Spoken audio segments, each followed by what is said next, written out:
Well, in order to find oil, you need a petroleum system, and the content of these two studies is essential for understanding at least one of four essential factors in understanding a petroleum system. If you don't have a mature source rock and migration, you will never find any oil.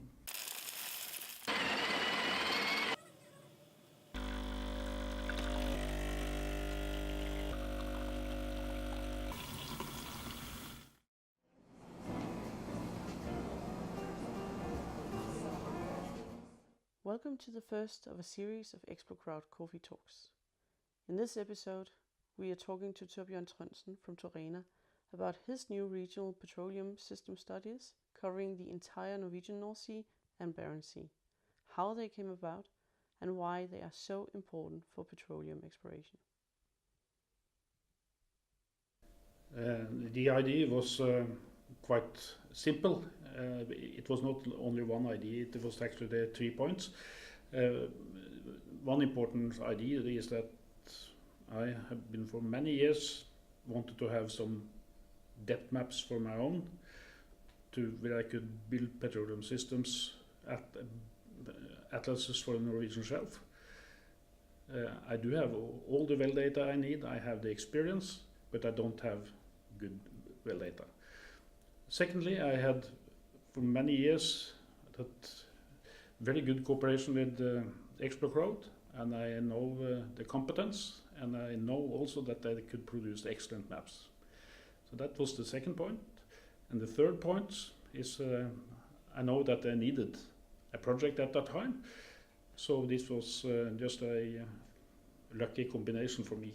Not necessary for ExploCrowd in a difficult situation, but for me it was a very good win-win-win situation, if we could say it. So It's absolutely a win-win-win. So we are very proud to have contributed together with SD Marsh to this study. So how can it help oil companies now?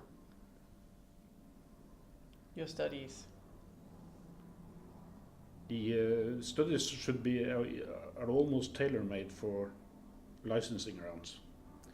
So if the oil companies are considering new prospects, new drilling opportunities, I think they should be more serious about petroleum system analysis, and that is what these studies are. They are tailor-made for license applications and for drilling decisions, and they are so detailed that you can actually go in and use the studies more or less directly. And especially if you have some experience or with ArcGIS, you can use all the maps in the studies to produce your own petroleum system maps. Yeah, because you make those shape files available so that they can be imported in interpretation projects. Shape files and also grids. Mm-hmm.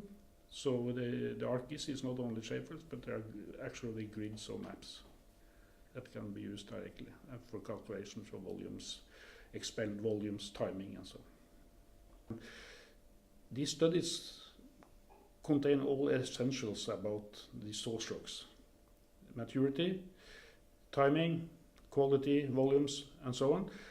And this is essential to understand where you can expect to find hydrocarbons in what is left of open acreage in the Norwegian water.